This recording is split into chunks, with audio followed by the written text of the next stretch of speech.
Central యూనివర్సిటీకి సంబంధించి మరి వారు రీట్వీట్ చేసేది సమితా సిబర్వాల్ గారు చేయడం జరిగింది.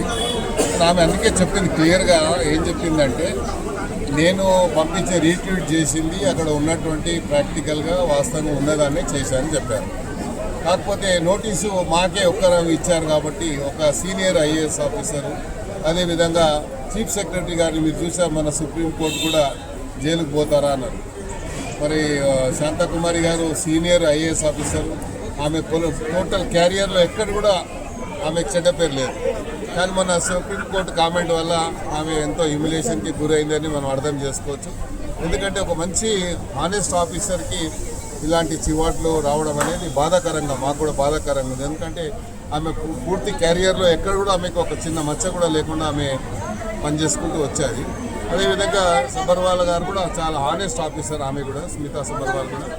మరి ఆమె ఉన్న వాస్తవాన్ని రీట్వీట్ చేసింది తప్ప ఏదో గవర్నమెంట్ చేసిందని నేను భావించడం లేదు. గవర్నమెంట్ ఉద్దేశపూర్వకంగా బ్లేమ్ చేసిందని నేను భావించడం లేదు.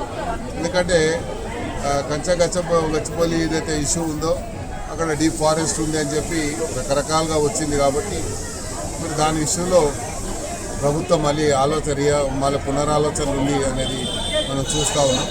సంతోషంగా, ఎందుకంటే సెంట్రల్ యూనివర్సిటీ ఆ పరిధిని, ఆ యొక్క శాంటిటీని కాపాడాలి కాబట్టి ప్రభుత్వం అలా ఆలోచిస్తుందని నేను భావిస్తాను. బాగా ఉన్నాయి, దాన్ని నేనేం చెప్పాలి.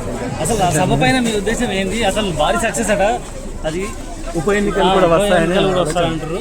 దానిపైన కేసీఆర్ గారిని చూడాలని ప్రజలు చాలా మంది ఎప్పటి నుంచో నిరీక్షణ జరుగుతుంది. కాబట్టి ఆయన ఈ పెద్ద సభకు వస్తుండు కాబట్టి నేను కూడా అనుకుంటాను ఆయనను చూడడానికి పెద్ద సంఖ్యలో వస్తారని నేను కూడా భావిస్తాను.